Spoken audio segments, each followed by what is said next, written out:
Hello everyone. Let us study with electron microscope. The basic principle of electron microscope is used when the greatest resolution is required.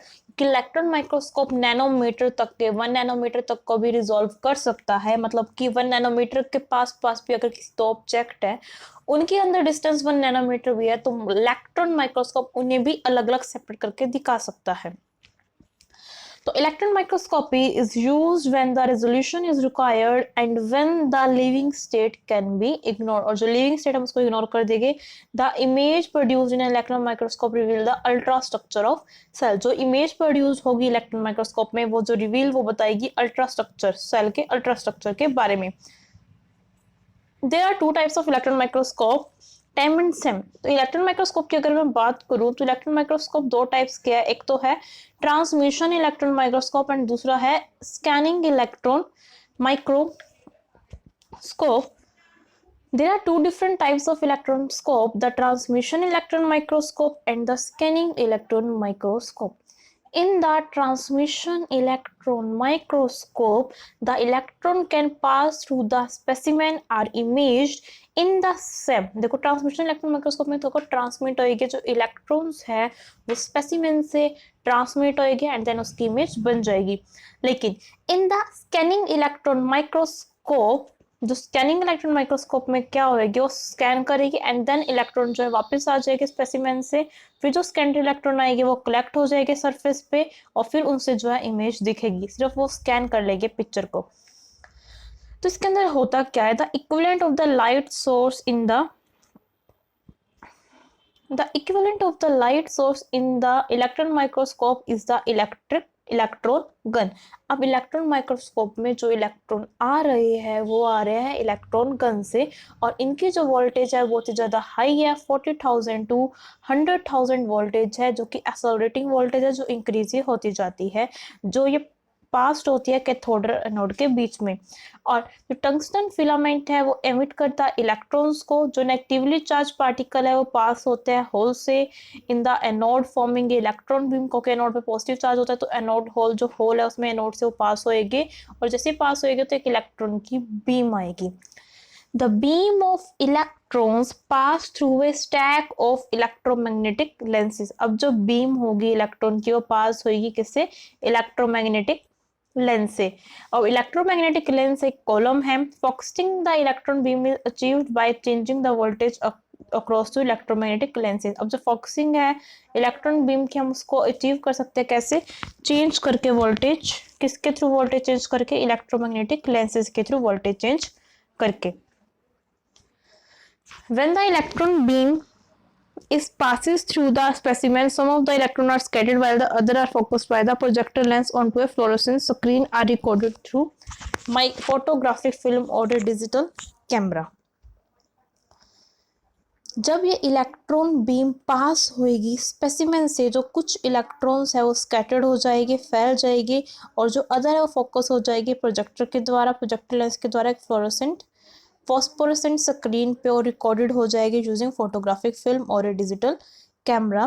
The electrons have limited penetration power which means that specimen must be thin 50 to 100 nanometer to allow them to pass through। जो electron होएगी उनकी penetration power जो होएगी वो बहुत ज़्यादा कम होएगी। Thicker जो स्पेसिमेन होते हैं वो हम देख सकते हैं by using A high accelerating voltage. Thicker specimen can be viewed by using a higher accelerating voltage। For example जो मोटे मोटे स्पेसिमेन होते हैं हम उन्हें देख सकते हैं किसका यूज़ करके, हाई एक्सेलरेटिंग वोल्टेज का यूज़ करके हमें देख सकते हैं। हाई वोल्टेज इलेक्ट्रॉन माइक्रोस्कोप जो यूज़ करते हैं एक बहुत ही ज़्यादा वोल्टेज की microscope, 100,000 10 lakh OMG 10 lakh voltage लगभग ये यूज़ कर रहे हैं। किसको, एक्सेलरेटिंग वोल्टेज और इंटरमीडिएट वोल्टेज इलेक्ट्रॉन माइक्रोस्कोप जो यूज़ करेगा एक्सेलरेटिंग वोल्टेज ऑफ अराउंड, जो यूज़ करेगा लगभग 400,000 वोल्टेज को। हीरो स्टीरियो इमेजेस जो बनेगी वो कलेक्ट हो जाएगी 8 to 10 डिग्री टिल्टेड एंगल पे और ये इमेजेस बहुत ज़्यादा यूजफुल होएगी 3D रिलेशनशिप ऑफ ऑर्गेनल्स को बताने में विद इन द सेल्स, जो आप इसको देखेंगे स्टीरियोस्कोप से और डिजिटल स्टीरियो प्रोजेक्शन सिस्टम से। Preparation of specimen, in contrast in the electron microscope depend upon atomic number. जितना ज़्यादा एटॉमिक नंबर होगा उतनी ही ज़्यादा स्कैटरिंग होगी, उतना ज़्यादा कंट्रास्ट आएगा। इसलिए हम क्या करते हैं, हैवी मेटल को यूज़ करते हैं कंट्रास्ट ऐड करने के लिए इलेक्ट्रॉन माइक्रोस्कोप में, जैसे कि यूरेनियम, लेड एंड ऑस्मियम। जो ये तीन है, यूरेनियम, लेड एंड ऑस्मियम का यूज करते हैं।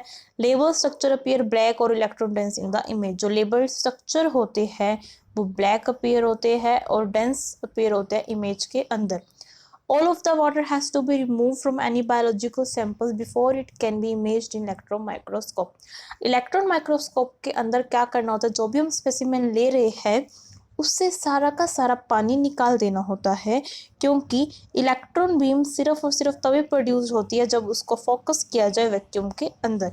तो हमें क्या करना है, हमारा जो भी सेल है, जो कोई भी ऑर्गेनल है, उसको क्या कर देना, उससे वाटर रिमूव कर देना, सो डैट जो इलेक्ट्रॉन बीम आए वो फोकस कर सके वैक्यूम के अंदर। लेकिन जिसका बहुत ज़्यादा ड्रॉबैक है, जो मेजर ड्रॉबैक है इलेक्ट्रॉन माइक्रोस्कोप ऑब्जर्वेशन का बायोलॉजिकल specimen में, therefore is non-physiological condition necessary for this observation. Nevertheless, the improved resolution afforded by the electron microscopy has provided much information about biological structure and biochemical events within the cells that could not have been collected using any other microscopy technique. हाँ, ये थोड़ा सा मुश्किल है electron microscope को observe करना, क्योंकि इसके अंदर कुछ ऐसी नॉन फिजियोलॉजिकल कंडीशन चाहिए। अब जैसे कि मुझे वाटर निकालना है तो that is so much tough task, लेकिन इलेक्ट्रॉन माइक्रोस्कोप एक ऐसा माइक्रोस्कोप है जो कि इतनी ज़्यादा इंफॉर्मेशन देता है जो कोई और माइक्रोस्कोप टेक्निक नहीं दे सकती है। Extensive specimen preparation is required for electron microscope analysis, and for this reason there can be issues of interpreting the image because of artifacts from specimen preparation. अब बहुत ही ज़्यादा एक्सटेंसिव स्पेसिमेन की preparation चाहिए electron microscope analysis के लिए। इसी reason के कारण यहाँ पे इश्यूज रहते हैं कि कैसे इमेज बनेगी। For example, specimens have been traditionally prepared for the transmission electron microscope by fixation in glutaraldehyde to cross-link proteins followed by osmium tetroxide to fix and stain lipid membrane.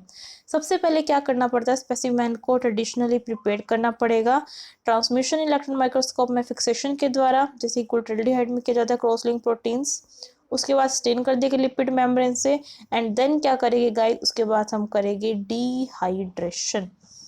Dehydration कैसे करेंगे, alcohol से remove कर देंगे। Dehydrate alcohol क्या कर देता है, water को रिमूव कर देता है। Some species of embedded tissue are mounted and sectioned on a ultra microscope dome using either a glass or diamond knife. Ultra thin section are cut to a thickness, ultra thin section को cut कर देगी उनकी thickness के according of approximately 60 nanometre. Ultra thin जो sections आएंगे उन्हें cut कर देगी उनकी थिकनेस के according approximately 60 nanometre. The ribbons of section are folded onto a surface of water and their interference colour are used to access their thickness. जो desired 60 nanometre के बहुत ही पतले पतले सेक्शन चाहिए उनके पास गोल्ड और सिल्वर की इंटरफेरेंस कलर वाटर सरफेस पे है। ये सेक्शन को माउंट करेगी गोल्ड और कॉपर और gold EM grids and are subsequently stained with heavy metal with uranium acetate और lead citrate। देखिए, ये आपको इमेजिंग सरफेस दिखा रखे है using the electron microscope. Electron microscope का यूज करके जो इमेजिंग सरफेस आई हुई है आप इसको देख पा रहे हैं। Imaging surface using the light microscope, stereo microscope and the electron microscope. जैसे कि स्कैनिंग इलेक्ट्रॉन माइक्रोस्कोप जो इमेज प्रोड्यूस हो रही है स्टीरियो माइक्रोस्कोप के कारण, स्कैनिंग इलेक्ट्रॉन माइक्रोस्कोप के कारण। जो स्टीरियो माइक्रोस्कोप है ये आपको ड्रोसोफिला मेलानोग्लास्टो इसका जो है पिक्चर दिखा रहा है। For the scanning electron microscope sample को फिक्स कर दिया ग्लूटाल्डिहाइड में, डिहाइड्रेटेड कर दिया सॉल्वेंट्स डाल के, अल्कोहल डाल के, एंड उसको फिर क्या कर दिया, ड्राई कर दिया क्रिटिकल पॉइंट ड्राइंग तक। इस मेथड ने क्या किया, ड्राइंग के मेथड ने, क्योंकि उससे पहले सॉल्वेंट डाल के हमने उसको पूरा ड्राई कर दिया था, पूरा वाटर रिमूव हो चुका है स्पेसिमेन से, and instantly all avoid surface tension in the drying process thereby avoiding artefacts of drying. The specimen are then mounted on a special metal holder or stub and then coated with a thin layer of gold before viewing in the SEM. Specimen को हमने mounted कर दिया, then same same उसको दिखेगी। इससे हम क्या कर सकते हैं गाइस, सरफेस को हम देख सकते हैं। Surface can also be viewed in the time, surface तो हम टैम में भी देख सकते हैं, ट्रांसमिशन इलेक्ट्रॉन माइक्रोस्कोप में भी, by using either negative stains और carbon replicas of air dried specimen. अब एक आता है इम्यूनो इलेक्ट्रॉन माइक्रोस्कोपिंग मेथड्स। इसमें क्या होता है, allows the localization of molecule, localization होगी molecules की within the cellular microenvironment for TEM and the cell surface for SEM।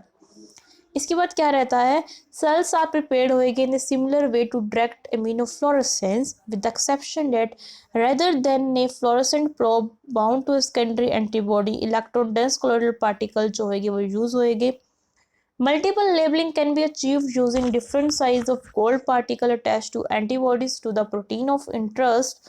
The method depends upon the binding of protein A to gold particle. Since protein A binds in turn to antibody fragments, stain resin, for example, Lucerne and enamel white have been formulated to allow antibodies and gold particle to be attached ultra thin section for immunolabeling। उसके बाद आता है हमारा electron tomography। New methods of fixation continue to be developed in an attempt to avoid the artifacts of specimen preparation and to observe the specimen more closely to its living state। Specimen are rapidly frozen in milliseconds। अब नाम से ही पता लग रहा है electron tomography, इसके अंदर क्या रहेगा, स्पेसिमेन को लिया जाएगा और उसको बहुत ही मिली सेकेंड्स में उसको क्या किया जाएगा, ठंडा किया जाएगा हाई प्रेशर फ्रीजिंग के द्वारा। Under this condition the biochemical state of the cell is more likely to be preserve. इस कंडीशंस के अंदर क्या होगा, जो बायोकेमिकल स्टेट है हमारे सेल की प्रिजर्व रहेगी। Many of this frozen hydrated sample can be view directly in the EM और can be chemically fixed using freeze substitution method. Freeze substitution method से इन्हें फिक्स कर लिया जाएगा। Here fixatives are infuse into the preparation at low temperature. Fixatives को infuse कर दिया जाएगा लो टेम्परेचर पे, after which the specimen is slowly warmed at room temperature. उसके बाद स्पेसिमेन को धीरे धीरे वार्म किया जाएगा रूम टेम्परेचर पे। Using cryo electron tomography at the 3D structure of the cells and the macromolecules can be visualized at 5 to 8 nanometer resolution। Cryo electron tomography का use करके जो 3D स्ट्रक्चर है सेल का and macromolecules को हम देख सकते हैं 5 से 8 नैनोमीटर के रेजोल्यूशन पे। सेल्स को क्या किया जाएगा, फटाफट टिपिकली रैपिडली फ्रोजन ठंडा किया जाएगा, फिक्स्ड बाय फ्री सब्सटीट्यूशन से एंड इम्पैड किया जाएगा इपॉक्सी रेजिन में। थिक 200 नैनोमीटर के सेक्शंस कट किए जाएगी। जो नैनोमीटर के सेक्शंस कट किए जाएंगे उन्हें इमेज में देख लिया जाएगा। जो टिपिकल टेट सीरीज ऑफ 100 और सो इमेजेस कलेक्टेड की जाएगी by using electron tomography 2D। हमें इसमें EM इमेज को कन्वर्ट करना है high resolution 3D image of specimen के अंदर, और ये मेथड बहुत ज़्यादा यूजफुल है। Fine connection with in cells specially the cytoskeleton and nuclear cytoskeleton के लिए nuclear pores and eluting the surface structure of the virus. Basically virus के लिए एंड न्यूक्लियर पोर्स के लिए मेथड बहुत ज़्यादा यूजफुल है।